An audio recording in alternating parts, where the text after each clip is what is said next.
Hi friends, welcome back to my channel SciTech. In this I'm going to compare the Geekbenchmark 5 test comparison between Realme X1 Max versus OnePlus Nord 2 after the Realme UI 3.0 and the Android 12 update in the Realme X1 Max device.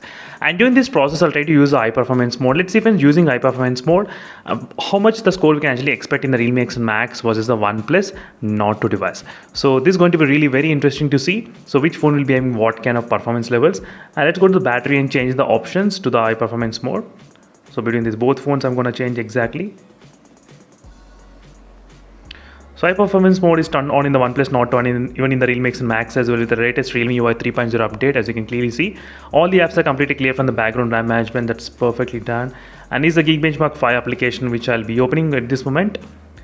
And I'll try to run the test at same time. Let me try to connect to the Wi-Fi because this requires the Wi-Fi connection. So let me try to start the test at same time 1, 2 and 3. So using with the high performance mode which I'm going to do the testing friends, and after the Realme UI 3.0 update as well, and we'll be getting the results single core and multi-core. How much difference can it be there? So I did upload the Android benchmark test as well couple of hours back comparing between these both phones. I think today only I did upload, as you can see, and after uploading this video I'm getting comments regarding the Geekbenchmark 5 as well. So that's the reason I thought of uploading this Geekbenchmark 5 just to show you the results, what's going on between these two phones regarding the benchmark wise only. Geekbenchmark 5. So I'm trying to do the in-depth testing friends on the Realme X1 Max. How is the phone adapting to the new Realme UI 3.0? This is just an basic beta version only beta version. Still we did not get the official update. So official update may be slightly different. I mean, there should not be any bugs and issues in the official update. So right now in the Realme UI 3.0 there's a lot of battery draining is happening in this device. Hopefully they should fix this battery draining issues in the stable version as well. So I can be back after some time when this Geekbenchmark 5% gets close to 90%. Again I'll be back after some time. And we got the benchmark test is about close to single core 942 and multi-core 3158 and the single core 837 and multi-core 3197. Between these both phones after the recent update in the Realme UI 3.0 and using high performance mode, even with the latest November security patch update as well in the OnePlus Nord 2. So here we go friends, single core is highest in the Realme X1 Max and multi-core is highest in the OnePlus Nord 2.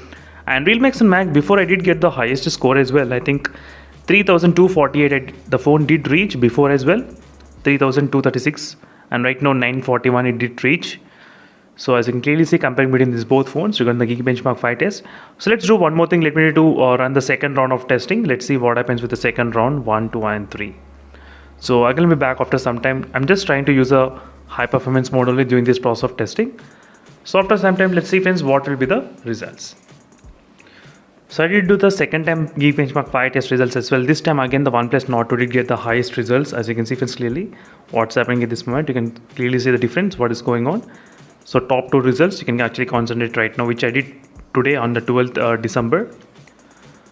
So that's it friends, thank you for watching this quick Geekbenchmark 5 test comparison between these both phones regarding the overall scores. After the Realme UI 3.0 as well, the Realme X1 Max did reach 3200, but at least today it was able to maintain more than 3000, because before the Realme UI 3.0 always the phone used to maintain 2600, 2800, 700 only.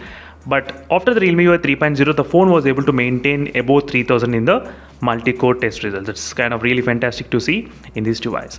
So that's it friends, thank you for watching. Stay tuned for more updates, and in case if you're having any other queries, let me know in the comment section below, and don't forget to check out the playlist for more updates on these two phones as well. So that will be really interesting to watch the Realme X1 Max playlist on the Realme UI 3.0 as well.